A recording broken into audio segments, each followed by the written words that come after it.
भैया will be going live in like 2 minutes now. 1 to 2. अभी आपको inform कर दूंगा the moment you go Okay. live. Hello everyone, keeping you all your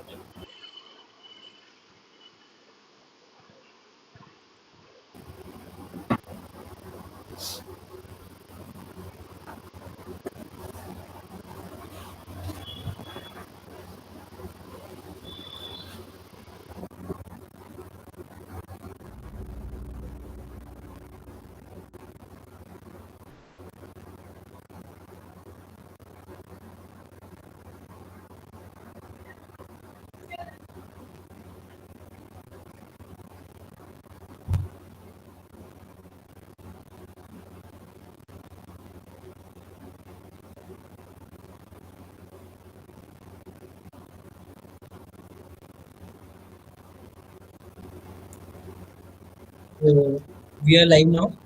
So am I audible to everyone? Yes, I can hear you.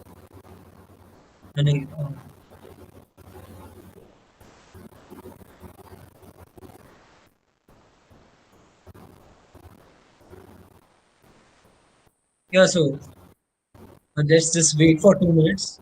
So like everyone is joining in. We have about 100 people right now. We'll be starting in like 2 minutes now.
So okay, so now we are starting. So welcome everyone to the second session of MUNX, the flagship training program being provided by IIIT Lucknow in association with UN in India and UN at the rate 75.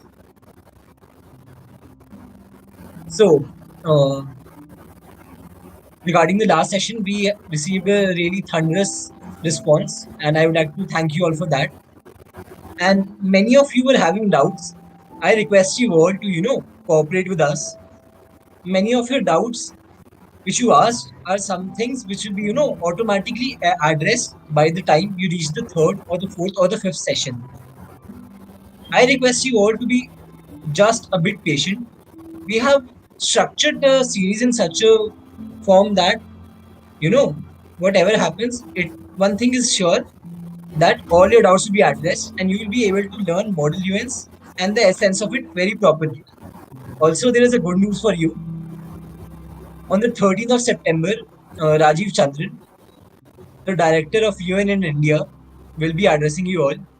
And that will be, again, a really intuitive session.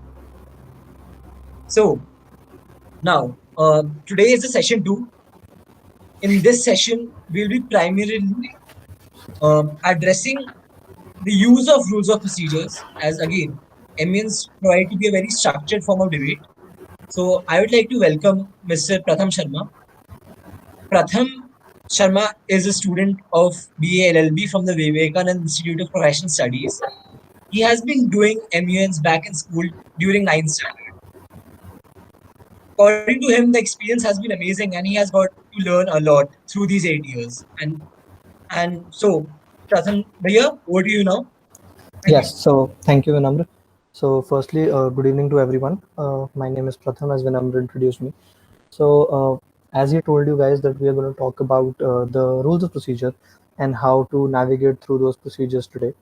So, one thing that we need to firstly understand is that generally this is one part of model UN conferences that actually people ignore because they think that procedures are just not part of the debate and cannot be used in terms of navigating through the committee or to progress through debate, and they're just a form of basically simulating the committee, but that's not really it.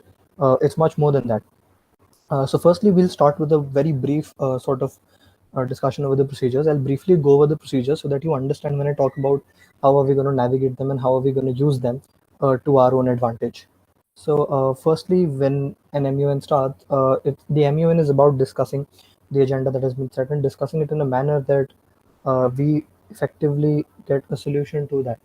Uh, uh, just a second.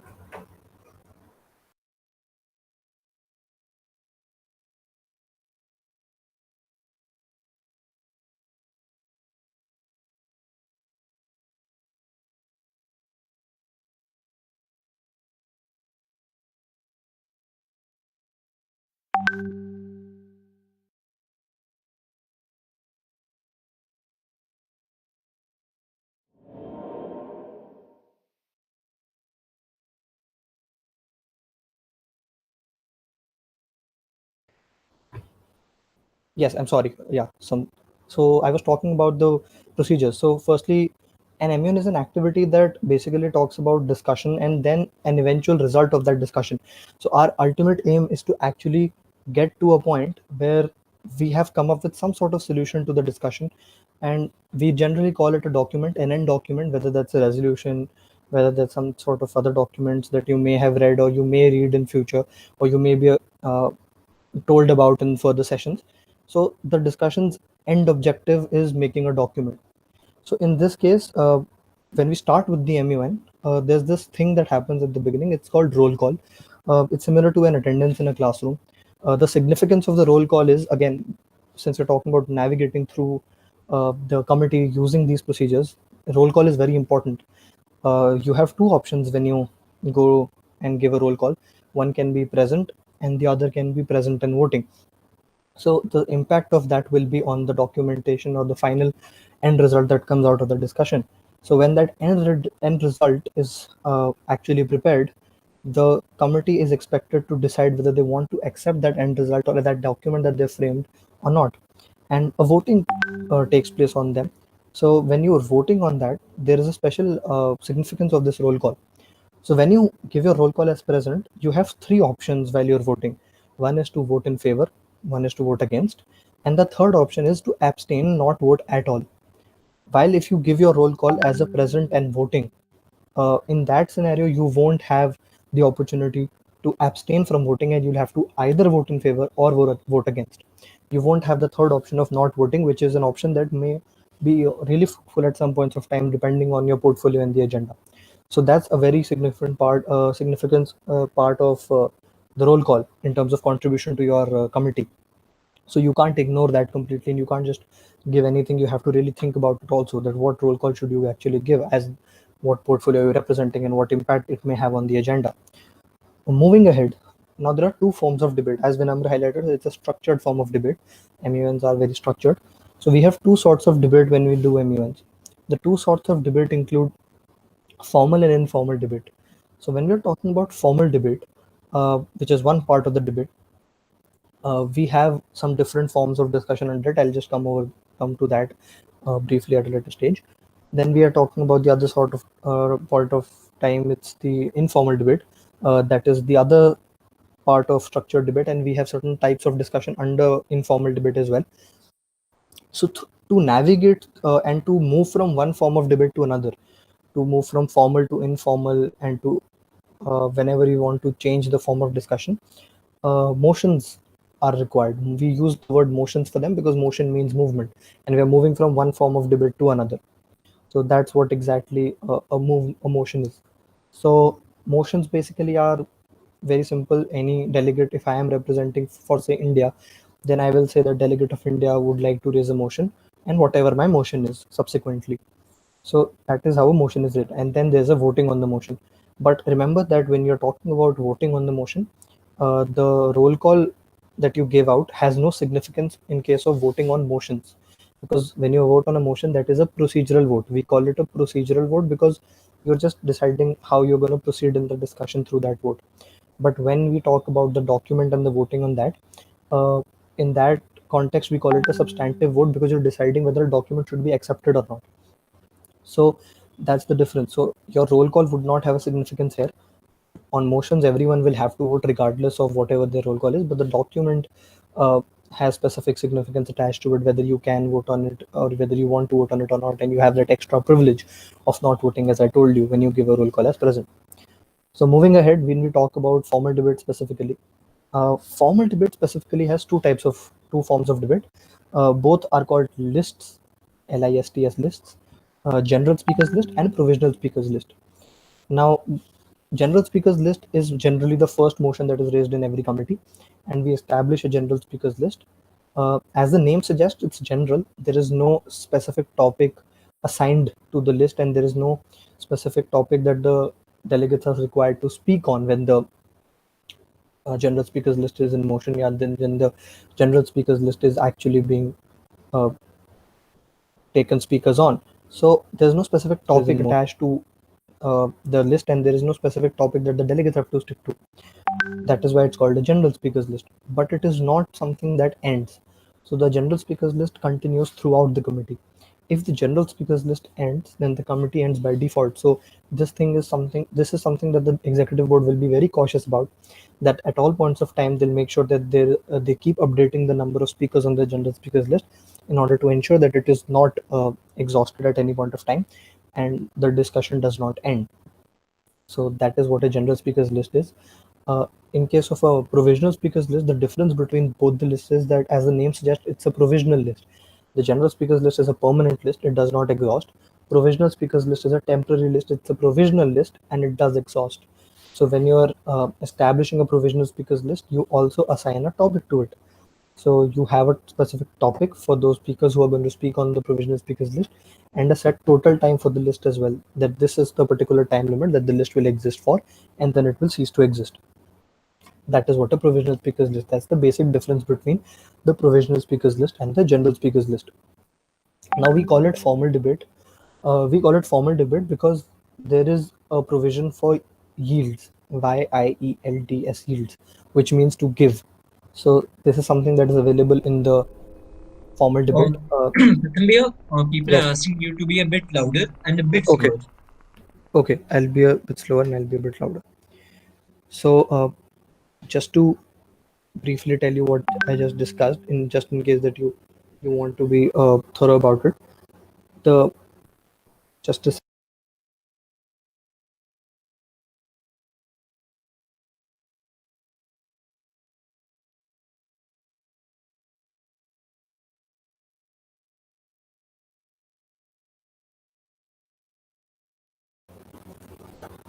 Yeah, I'm sorry. I was facing some network issues. Now I think it's sorted. I hope I am much louder now. So, yes, just to briefly recap what I was just talking about. So I was talking about, because some people felt that it was a little fast. I'll just go over it briefly. I was just talking about how there is a difference between formal debate and informal debate at an MUN, and how roll call is a little significant, which generally, to the contrary belief, people don't consider it to be very significant and don't understand its importance. But it's very important when it comes to the document or when it comes to the final result of the committee. So yes, I was talking about formal and informal debate. I explained to you how GSL and PSL works, which are a part of the formal debate. So general speakers list and provisional speakers list are two kinds of discussions that actually exist on formal debate as a part of the formal debate. And the difference between the two, as I was explaining. is that the provisional speakers list is a temporary sort of discussion, whereas the general speakers list is a permanent discussion in terms of the fact that it will continue till the committee continues. It will not end while the committee is still functioning. So that is a permanent feature for a MUN committee, while the provisional speakers list is not. And therefore, we have a topic also specifically for provisional speakers list, because since it's not permanent, at that particular point of time, if we are specially establishing something, there must be a reason for it. If I am establishing something specifically, there has to be a reason. And if I'm not establishing something specifically and it's a permanent feature throughout the committee, then there needs to be no topic. This is also another reason. This is also another way to understand what is a general speakers list and what is a provisional speakers list. Right. So just to go ahead with respect to the point that I was talking about, which was yields. So it is only available in formal debate. This is why we categorized formal and informal debate. Yields basically mean to give. I'll again repeat it if someone has not got the word. It is YIELDS, yields, to give. So it basically there are three kinds of yields generally that are followed in MUNs. I'm not going to tell you anything by the book or by the law, yeah, by the procedures of UN, USA, or the United Nations, uh, which are not followed or which are not practically applicable at MUNs, because there might be some differences, because obviously it's understandable that we are simulating the activity, and we are not exactly the United Nations. It's not possible for us to be that. So there will be certain changes to that. So that's one thing. So therefore, whatever I'm telling you will be from the point of view that this is generally done, or this generally happens. So that's what the thing is. Uh, I have again got a request to be a little slower. I'll tell you why I'm a little uh, brisk through the procedures, because uh, I had planned to have a little more focus on how to navigate through the procedures. So that may be a little confusing. I intend to spend a little more time on that part, where I'm going to talk to you about how you use these procedures, because that is very important part. What I'm telling you right now may be available to you on a website, on a document, that may also be available to you from many different sources. Like there might be some MUN that actually makes a booklet of it, or you may learn it from your fellow delegates in the committee. But the part where you understand procedures to how to use them is something that would be only something that you can learn with experience. So I intended to spend a little more time on that, but still okay. I'll try to pace it accordingly. So I was talking about this formal and informal debate, and I don't think there's anything difficult till now that I have mentioned which may not be very easy to comprehend. So I hope that everything is being able to understand, but I'll still keep briefly repeating if something I feel that needs to be went over again and again. So yeah, I was talking about this thing, yields to give. So there are three kinds of yields generally, that is uh, given or accepted in committees. If you look at the procedures document, you may find four, but generally people tend to have only these three. I'll tell you about all four of them, but I'm just telling you that the three that I'm going to tell you about first are those which are generally followed.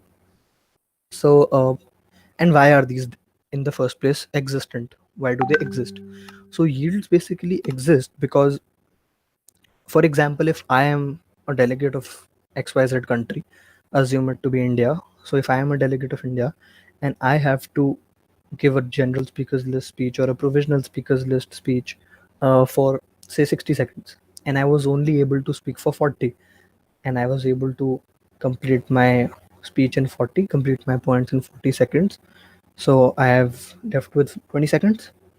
So those 20 seconds time is basically something that now we have to decide upon. What do we do with them?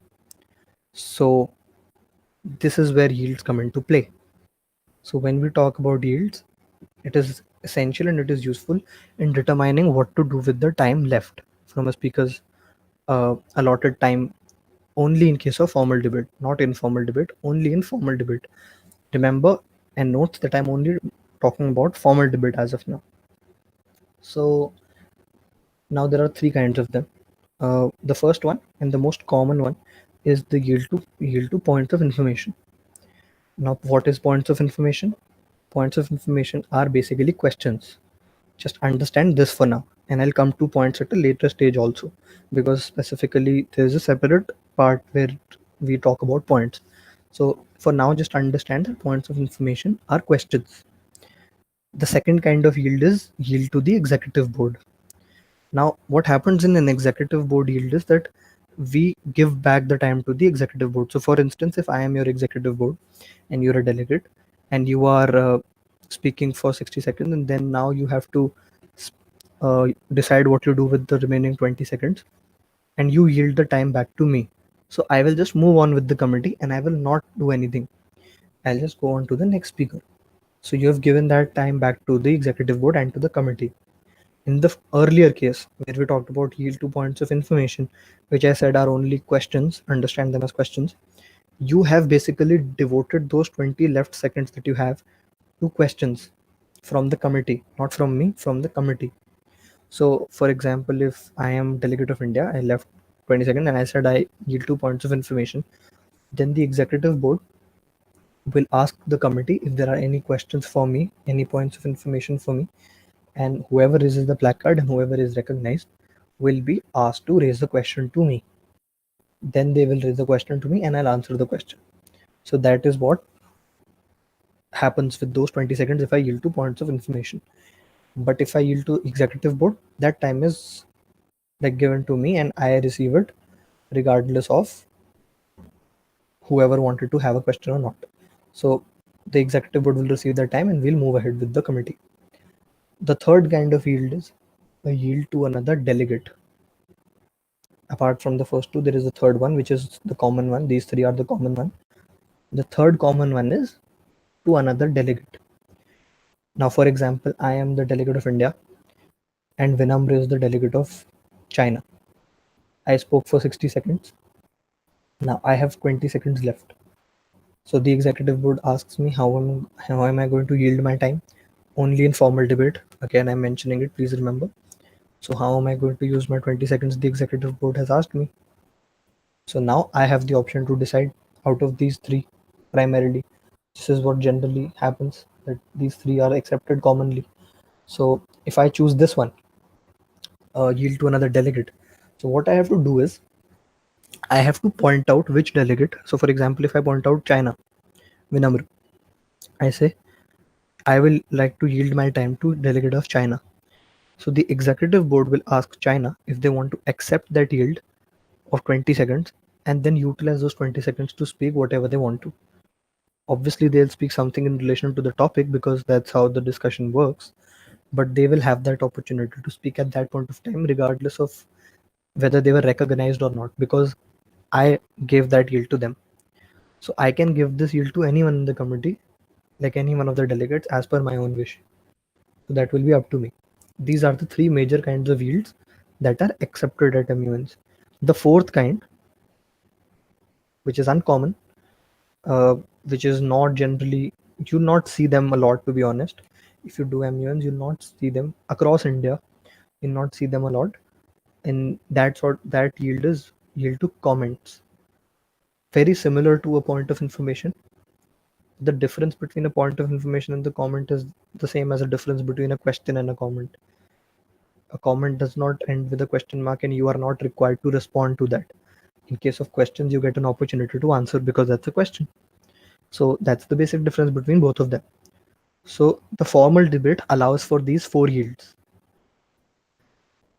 Apart from this, now just briefly coming to the points before going to informal debate, because I have touched upon the points through points of information, so I'll briefly explain what points are. Every delegate has 4 points available. POINTS points. Uh, every delegate has these 4 points available. Um, Out of these 4 points, 3 points are available only during the formal debate. Yes, so the difference between, don't confuse between points and yields also. Okay, yields are only available in formal debate and they are only available if time is left. Points are available regardless of time is left or not, and Three of them are available during formal debate, one is available always. So three of them are only available in formal debate by procedure. Okay, so one of the points you already know, it is point of information. That is one of those three also that is available in formal debate. So point of information is only available during formal debate. I'm just covering formal debate as of now. I haven't touched upon informal debate abhi tak at all. Okay, so keep that aside. Then the other point is point of inquiry. Point of inquiry is another name for question only, but it's not a question to the delegate. It's a question to the executive board, not about the agenda, about the procedure. Point of information is a question to the delegate about their speech. Point of inquiry is a question about the procedure to the executive board. So if you want to understand what is going to happen next, or you're unaware of what the procedure is going to be followed at this point of time, or if you have any doubts regarding the same, you can feel free to raise them during a formal debate at any point of time. Obviously, don't interrupt the speaker. Then the executive board will obviously get annoyed because it is disrespectful towards the committee and the speaker both. So try and let the speaker end and then raise such points. So point of inquiry is questions about procedure to the executive board. The third is point of order. Now this is a little complicated, but we're not going to much detail because it is very simple to understand, but people make it complicated. Point of order is basically used to highlight factual inaccuracies in speeches. Why I said it is complicated is because it's very difficult to analyze what is a fact and what is not. Contrary to popular belief, even what looks like a fact may not be a fact. If I say that thousands had died in so and so war, that may seem like a fact, but that's not, because I haven't specified the exact figure. I haven't used a specific source. I have just said thousands. That may be some because of some source that I have referred to, and there might be another source available for the same. So sometimes at MUNs you tend to have this difficulty in identifying what is a fact and what is not. So in this scenario, that is why I said that point of orders are a little complicated.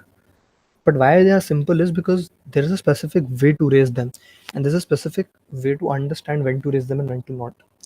So when you're in committee and someone, for example, if I stand up and say that the capital of United States of America is New York, everyone knows that's not the correct statement. It's not the capital of USA.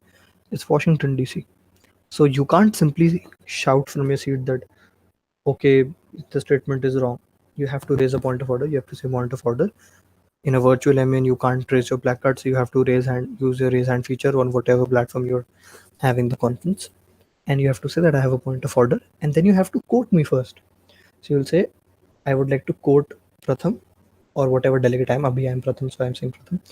I would like to quote Pratham. He said, the capital of United States of America is New York, unquote. However, that is not true. The capital of United States of America is Washington, D.C. So the format for raising a point of order is that you quote the statement which is wrong, and then you quote the correct fact. You tell the correct fact also. You can't simply raise a point of order by saying, this is untrue. You have to prove it that it's true. So you have to give the correct fact. And then the executive board may or may not ask you to provide a source for that. So if I have to provide a source for proving capital of United States of America, I will go to a United States government website. But generally, such facts are not uh, disputed a lot, and the executive board accept them regardless of a proof. So that is not something that you need to be worried about. But always remember, whatever facts you are saying, you should have something in mind that how you're going to prove them. So if you've raised a point of order, then make sure that you have this format in your head, that you quote the wrong fact and then cite the correct fact also. You can't simply say that this is wrong or this is not factually correct. We are not going to take your word for it. No one's going to take your word for it. You have to prove it. Okay, that's how it works for everyone. So that's important to understand when it comes to a point of order. But it's also like important to understand what the statement is when you're raising it. If I would have said that I prefer New York being the capital of United States, or I would like to suggest that the capital of the United States of America should be New York, then that's not a fact. that becomes a suggestion, becomes an opinion. So there's a very fine line between an opinion and a fact. You always have to think very carefully whether you've got the right side of the line or not, whether it's the fact or not.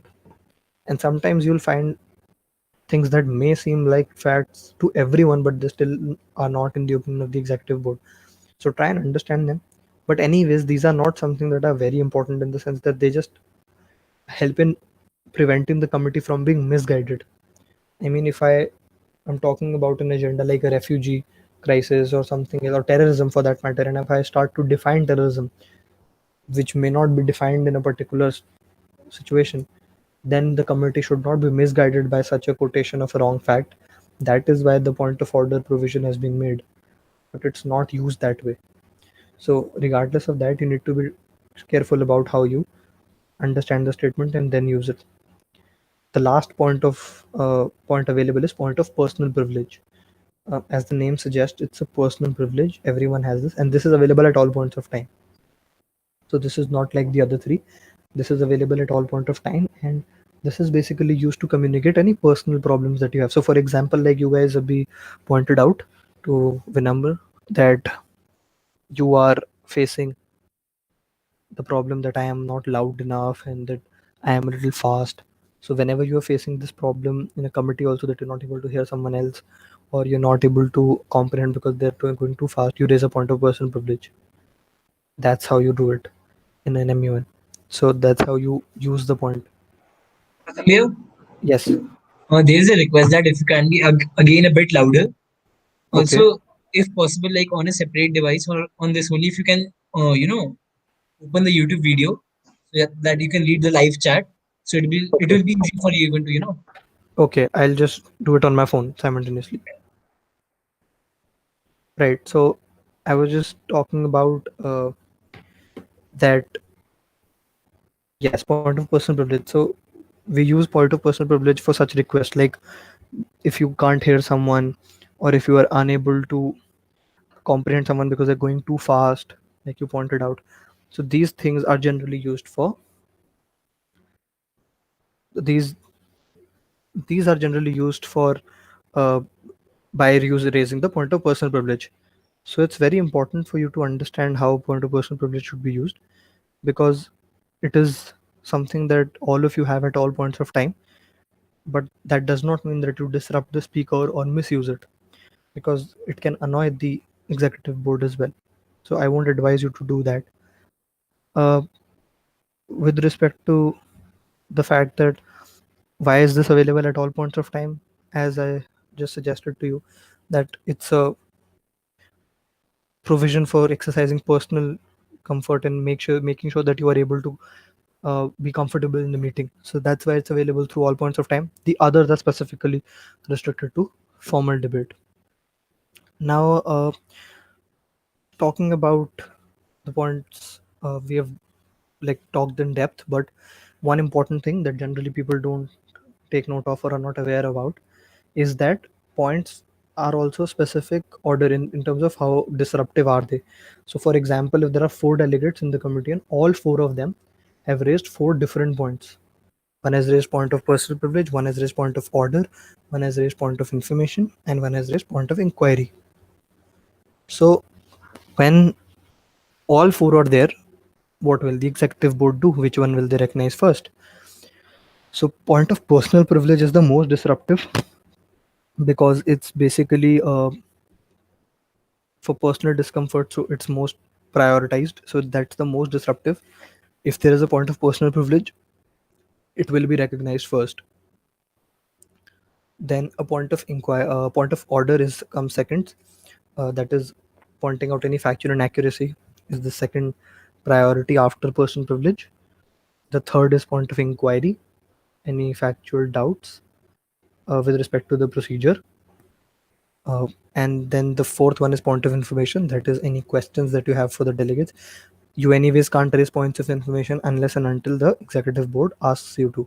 So that would completely depend on whether you are asked to raise them or not. So that is something that would only depend on the floor of discussion. It can't be raised at any point of time by you. Okay. So these are the points. We have gone over points, we have gone over yields, and we have gone over formal debate till now, and we have talked about role of motions and roll calls. Now coming to informal debate, and I'll then just make sure that I briefly recap and just keep a tab on the live chat as well in case I see any doubts which I should address. So someone has requested me to repeat the points. There are 4 points: point of personal privilege, inquiry, information, and order. So point of personal privilege, point of inquiry, point of order, point of information are 4 types of points, out of which 3 are only available in formal debate, which are uh, information, inquiry, and order.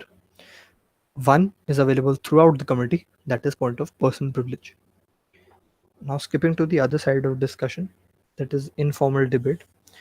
It is very important to understand that the difference between formal and informal is only with respect to the points and the yields and the possible achievable avenues using such procedures. The discussion is similar, like as in the participants are same. You guys will continue to participate in both. The committee remains the same.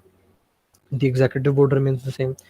There is no change in terms of what are you discussing. The agenda remains the same. The mode of discussion changes.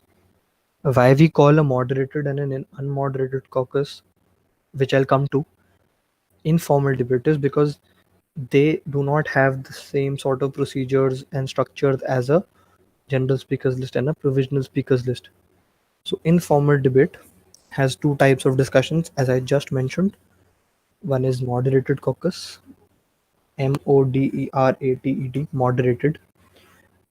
Unmoderated caucus is the other one. You just put an un in place of in before the moderated. So unmoderated caucus and moderated caucus. The name is pretty much suggestive of their functions or their differences, but I'll still briefly go over them. So the moderated caucus is basically a sort of a discussion where you have a specific topic and a total time. It ends after that total time, and the executive board moderates the discussion. They recognize speakers, and then the discussion proceeds. So this is basically a moderated caucus. If I have established a topic for the moderated caucus, and I have a total time, and I have each speaker's time, and executive board moderates and recognizes me when I'm required to speak. I cannot speak out of the turn or whenever I want to, whenever they want me to speak. So someone may feel, or a lot of you may feel, then what is the difference between a provisional speakers list and a moderated caucus? Because that also had a topic and that also was temporary and got exhausted after some time. So the difference between a provisional speakers list and a moderated caucus is that in provisional speakers list, you have the option of yields and points, like the point of information and the order and inquiry and the yields if your time left, if you have time left. While in moderated caucus, there is nothing like that. A moderated caucus is more like that everyone stands up whenever they're recognized. They speak out their arguments or their points on the nature on the topic decided, and they take their seat. You still have point of personal privilege available, but not anything other than that. So that's the difference between point of provisional speakers list and moderated caucus. This is why one is a part of formal debate and the other is a part of informal debate. The unmoderated caucus, on the other hand, uh, is a little different, and it is a unique in its own kind sort of a discussion. So the unmoderated caucus is basically not moderated by the executive board, as the name suggests. It's unmoderated. So the unmoderated caucus is generally taken by the committee to decide what do they want to discuss further, or to make a end document, like I talked about that there's a document at the end. So the difference between the unmoderated and moderated from your point of view is that in a moderated caucus you only speak when you're recognized. In an unmoderated caucus you speak whenever you want to. It's not moderated, so whenever you want to you can speak. So basically, the discussion that I am having with Vinamr, for example, Vinamr is in the meeting and Sarthak is in the meeting. So if there are two, three people in a meeting and we are not being moderated by anyone and we can speak whenever we want to, this is a sort of an unmoderated discussion. But if I would have controlled when they speak and when they don't, that would become a moderated discussion. So caucus is nothing. I saw this doubt on the live chat Abhi, that what is caucus? It's just another name for discussion. It's a type of discussion. So moderated discussion or moderated caucus, and unmoderated caucus and unmoderated discussion. So unmoderated discussion or caucus is basically where you have liberty to speak whenever you want to. It's sort of an informal gathering amongst delegates during the committee to decide what to discuss, how to proceed, and probably make blocks and lobby with other countries, form alliances. That's how things work in at an MUN and international relations also. Just to compare it, if you have to understand in essence what an unmoderated caucus is, the parliament also has some sessions like this. If any one of you knows that, then you may be able to relate that the parliament also has such unmoderated discussions when the house breaks and everyone is just involved in discussions amongst themselves regardless of what the speaker is doing, because the speaker does not moderate that session. So in case of a Lok Sabha, obviously. So in that case, it is quite similar to that, and the executive board will not moderate your discussion, and you will be free to talk amongst yourselves. So this is how an unmoderated caucus function, and there is no topic to an unmoderated caucus. So you are free to talk about anything. You can decide what you want to discuss as part of the agenda further. You can talk about a document if you want to make one. You can talk about uh, making alliances if you want to make one. So it's very different from a moderated caucus, and there is no topic attached to it, and neither an each speaker's time. So a motion for an unmoderated caucus simply has a total time attached to it, because you only have that to be specified. Okay, till this time this discussion will continue, then it will end. Okay, so this is the difference between moderated and unmoderated discussion. So both of these together form part of informal debate. So now we have covered formal debate, we have covered informal debate, and we've covered the specific types of them. So if I am to recap from the start, we first talked about roll call and its significance. There were two options: present and voting. If you vote, or if you give your roll call as present, then you have three options when you vote on the resolution or the end document, whatever you make in the committee. I am not going into detail about that procedure because that is one, complex, and two, that may depend on different executive boards, because we do not have a lot of time at MUN sometimes, and we are bound by schedules, we are bound by some other things, and therefore we have to be a little adaptive, and we change things in terms of the documentation part or the final document part. So I'm not going to go into detail for that. But when you vote on that, voting will always happen if it's a document like a resolution. So if you have given your roll call as present, you will have three options: to vote in favor, to vote against, and to abstain from voting and not vote at all. But if you have given your roll call as present and voting, then you will only have two options, that is to vote in favor or vote against. So we talked about this and the significance of roll call in terms of the discussion. Uh, I see a question where I've seen that someone's asking in which form of debate we can ask questions. That is formal debate. In the speakers list, whether it is a general speakers list or it is a provisional speakers list, I have addressed why do we have an unmoderated caucus. Can unmoderated caucus be counted as an objection? No, that's not an objection. It's just a form of discussion. Okay, so I don't see a lot of doubts here at the moment. Yes, so coming back to just the small recap that I was doing. So we are done with how roll call is. Then after roll call, we have to establish a general speakers list. A general speakers list is a continuing list that does not end in committee, and it has speakers on it. The executive board makes a list of speakers for, say, India, Australia, New Zealand, Denmark, etc., etc., and then recognize speakers and they give their speeches. If time is left in this general speakers list, Then we have the provision of yields, as we talked about. And there are three kinds of yields primarily, which are common in MUN circuit in India. That is in points of information, which is nothing but questions to the executive board, which is simply telling me to move ahead and that you don't want to do anything with those 20 seconds. And yield to another delegate, which basically means that you want any other delegate to take up your time and speak if they are willing to, obviously. And the fourth kind of yield, which is a little uncommon but still may sometimes be used, and therefore you should have an idea about it, is yield to comments, when just someone else would make a comment on your speech. So the other type of discussion in formal debate was provisional speakers list. The difference between provisional speakers list and the general speakers list was that one is permanent, and that is GSL, and one is temporary, that is provisional, as the name suggests. So that's one difference. The other is that the provisional speakers list has a topic. The general speakers list does not have a topic and pertains to the agenda at large, whatever the agenda is. So that's the difference between a provisional speakers list and a general speakers list. And general speakers list never ends in the committee. It continues till the committee exists. The provisional speakers list is temporary and may end when the committee, whenever the time at all allotted to it has ended. Then we talked about points, that there were four types of points. We talked about point of personal privilege, which is available throughout the committee.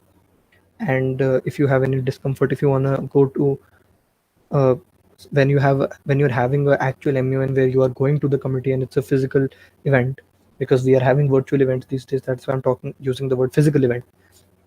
In that case, if you want to leave the committee to take a call, or you want to go out for something emergent, like you have an emergency and you have to just go out and call someone, you can raise a point of personal privilege and take the permission and go out. Or if you're feeling hot, or if you're feeling cold, or if you're not feeling well, then you use a point of personal privilege. If you're not able to hear anyone, like people raised doubts here that they wanted me to be more audible, although I cannot be more audible than this because the mic is almost at my mouth. So I'm really sorry if I still am not audible. But with respect to such doubts that you are not able to hear someone, or you want someone to just repeat what they said, or you want someone to go a little slow, for all these things you use a point of personal privilege. So it's available at all points of time. The other 3 points, which are only available in formal debate, are point of orders, that are factual inaccuracies. Then point of inquiry, which are procedural doubts. If you have procedural doubts, you can raise them to the executive board. Then point of inquiry, point of information, sorry, that are questions again. uh, you can only raise them when the executive board asks for them. If the executive board says that are there any points on the floor and they are looking forward to any points of information to so and so delegate, then you raise a point of information. Otherwise you can't raise it from your own end, because it will depend on the time left for the delegate and their acceptance of questions, whether they want questions or not. Okay. And then we lastly talked about informal debate, where we talked about moderated and unmoderated caucus. How moderated caucus is basically a form of discussion which has a topic, which has moderation by the executive board. They recognize speakers and they go in a particular order. The difference between this and provisional speakers list, which we talked about earlier, is that we don't have the provision of questions and other sorts of things that are available in the formal debate, and therefore we have moderated caucus, which is a more which is intended at least to be a more what do you call that, it is intended to be a little more uh, brisk discussion than the provisional speakers list and the general speakers list, because when you have questions and yields, there is more time that gets occupied. Because of that, more time gets utilized. While in a moderated caucus, you have like 20 speakers, 25 speakers according to the time, and you have a topic set and you quickly just navigate through the discussion and you end with it. So you don't take that much time. So it's intended to be a quick sort of a discussion on a particular topic. Whereas the unmoderated caucus is an informal discussion, again, similar to a moderated caucus. That's also an informal discussion because both of them form part of an informal debate. But unmoderated caucus is not moderated as the name suggests.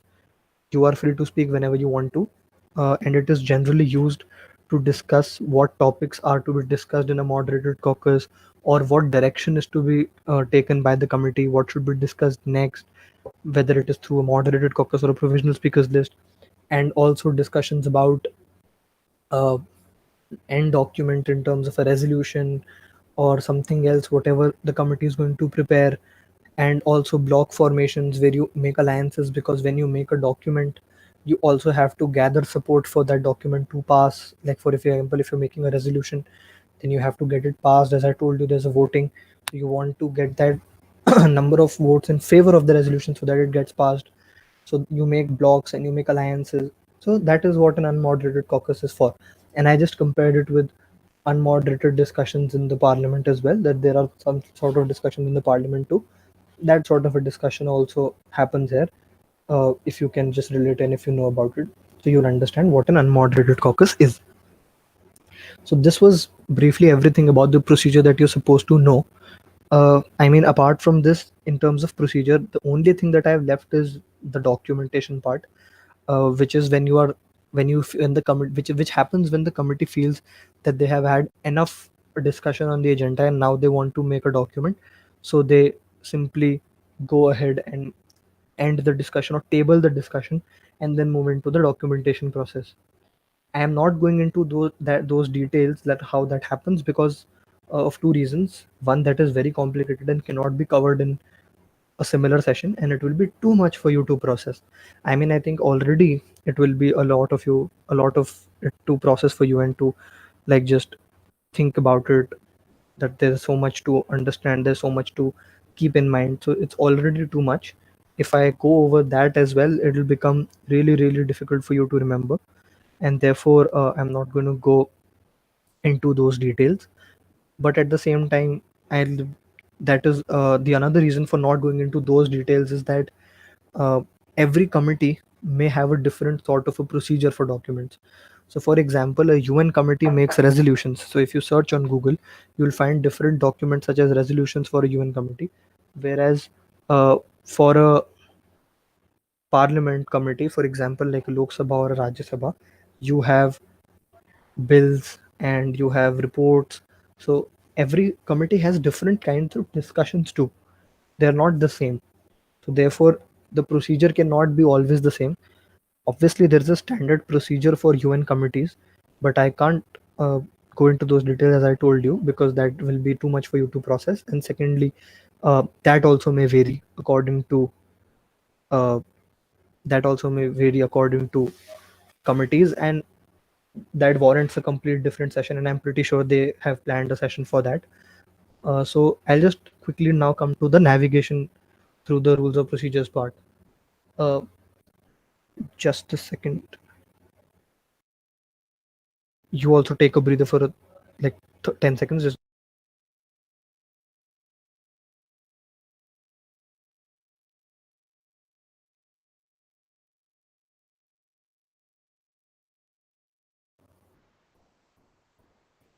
yes. So just take a 10 seconds breather to process whatever you've got, and then I'll just start talking about the navigation briefly. So now we have covered what procedures are and what are followed. Now we are briefly going to talk about what is the importance of some of the parts of these procedures and how can you use them to actually do well in committees.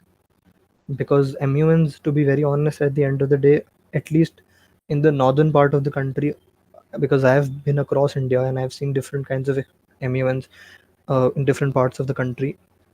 In the northern part of the country, majoritarily it functions as a competition. So a lot of people need tend to understand how to do well. But regardless of that, whether it's a competition or whether it's not a competition, you still should do well, and you still should know how to navigate and how to do well using these procedures, because that gives you a sense of morale boost as well, sense of confidence for yourself, that you were able to do well at an event that is not very simple to understand because it's very complicated. So specifically, if I talk about what are things that can be really helpful, is how you get recognized on a list, on a particular discussion. Obviously, that's not in your hand, but how to use the placement of your recognition. Now, what do I mean by placement of recognition? When I'm saying placement of recognition, I mean that, for example, we are talking about a GSL. We have the general speakers list, which is called GSL, and we have 10 speakers on it. And after that, it's going to end, and the committee will also end. Now, I am the first speaker, you are the last speaker. Now, this is a very advantageous position to be in.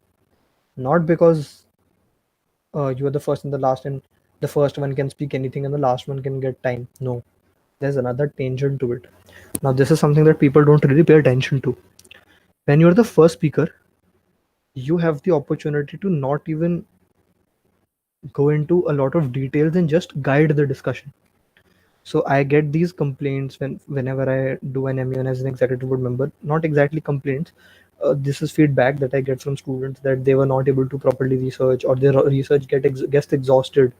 So they're out of research while they're in the MUN, and now they don't know what to do towards the end of first day, or towards the end of second day, or on the second day what to do, because the research ended on the first day itself. See, this is a very smart thing to do. So whenever you're getting a first speech, whether it's on a GSL, whether it's on a moderated caucus, whether it's on a provisional speakers list. And by first speech, I don't literally mean the first speech. I mean the first few speeches. So, for example, first 3 or 4 speeches at max.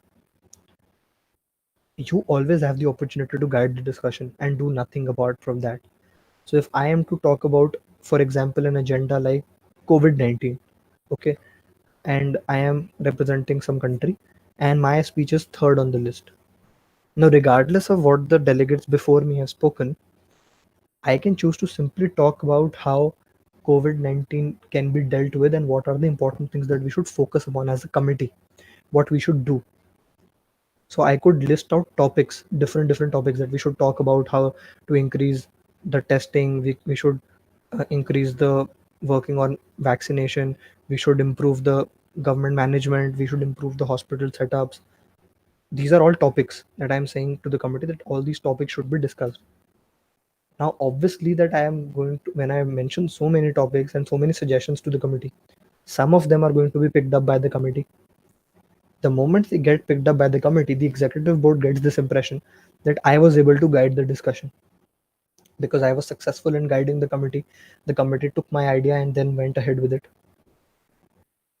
So that is one thing that is really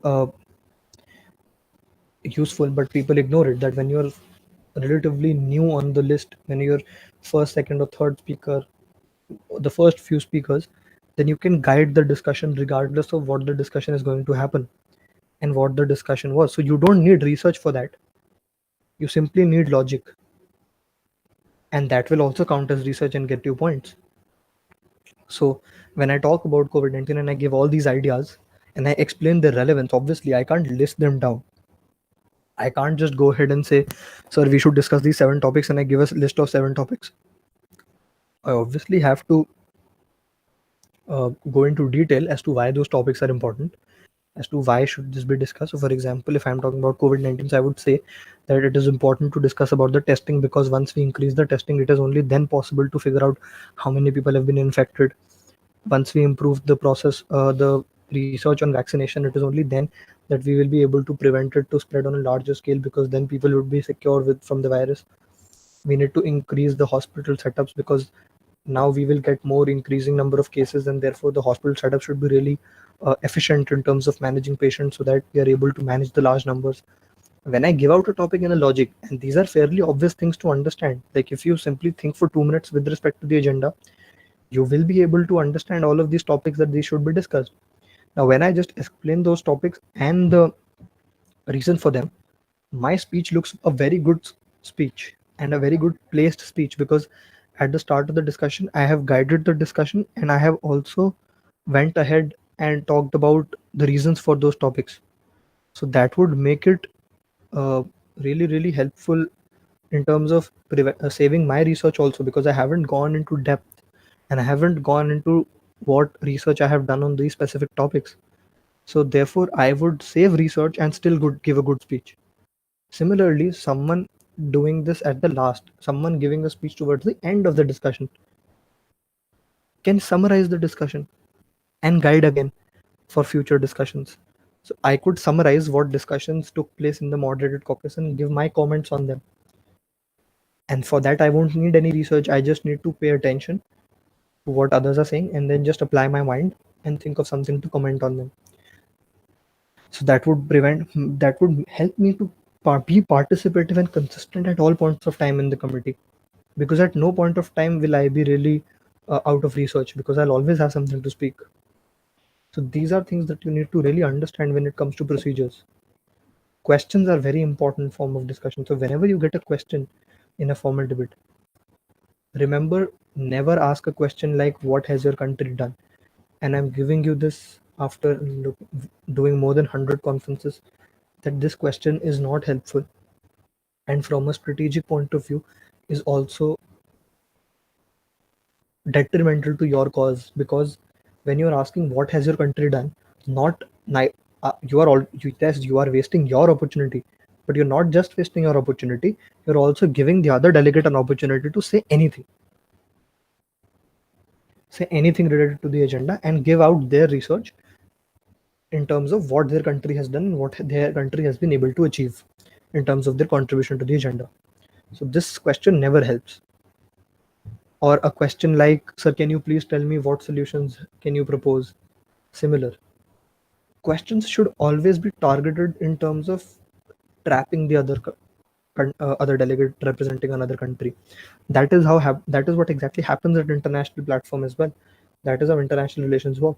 You have to trap the other person. So for example, if I am asking a question to China, I would not simply ask, what did you do for preventing COVID-19 to spread to other countries? That won't be helpful. I would go ahead and ask them that, why did you not contact the World Health Organization and request setting up of a committee which will deal with the crisis as early as possible? Why was there a delay? Now this is a very specific question based on research.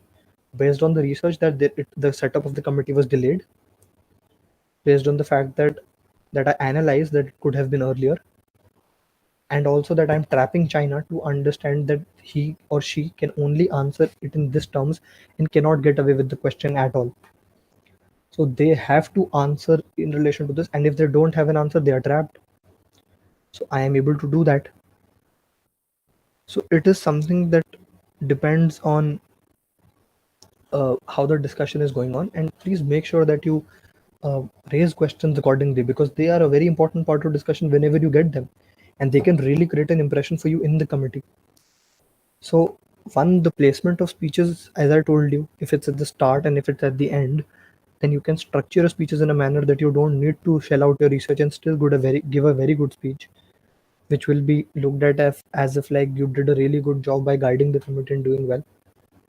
And secondly, using the questions to your advantage, that is very important.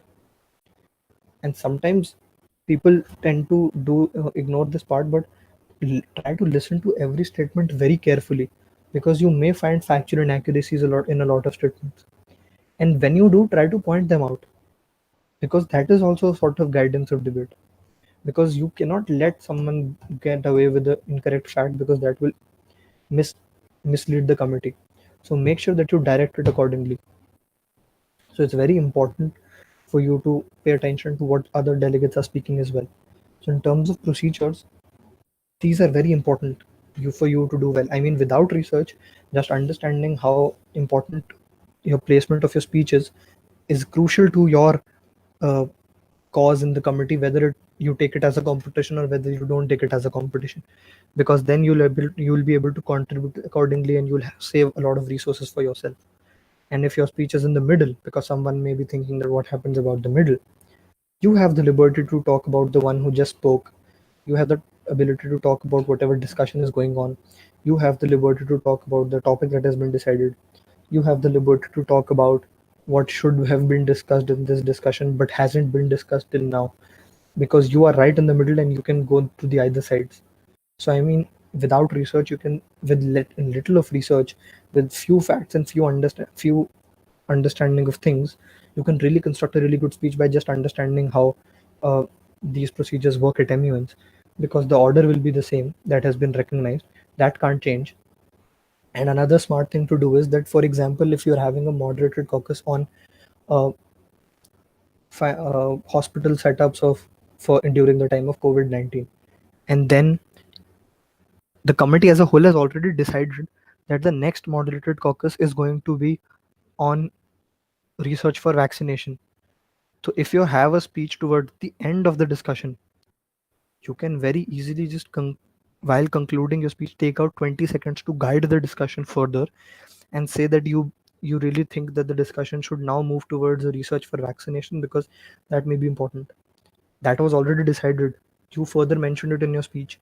If that actually happens, you really get good recognition for guiding the discussion in terms of the people who are going to judge you or going to see you from the other side of the table. So these little things that you notice and these little things that you use, where your speech has been placed, how to use, who's speaking before, who's speaking after, what discussion is going to take place after, what discussion just took place, and can I guide discussion, can I summarize discussion, can I take such a stance, are very crucial to your well-being in the committee and you navigating through the committee. So just by the knowledge of such procedures and understanding of them, you will stand out because they will also recognize that you had the ability to understand the procedure and then use it to your advantage. So I think that's all I would like to say about procedures and how you use them to your advantage. Vinamr,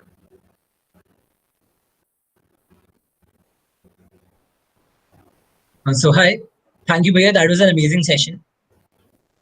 thank you. So again, I'd like to give a warm-hearted thanks to you for making this possible. And again, It's my pleasure. so this is the end of the second session. Now we'll be having the third session on the 22nd. That will be taken by Mr. Vaibhav Das. It will focus much more on teaching you about how to research and create documents. As again, many of your doubts were in regards to that. Again, I will just tell you that keep waiting. We have, for a reason, structured these 10 sessions in a manner. And once you reach the end of those, you will be able to properly and effectively learn MUNs. So thank you all for coming.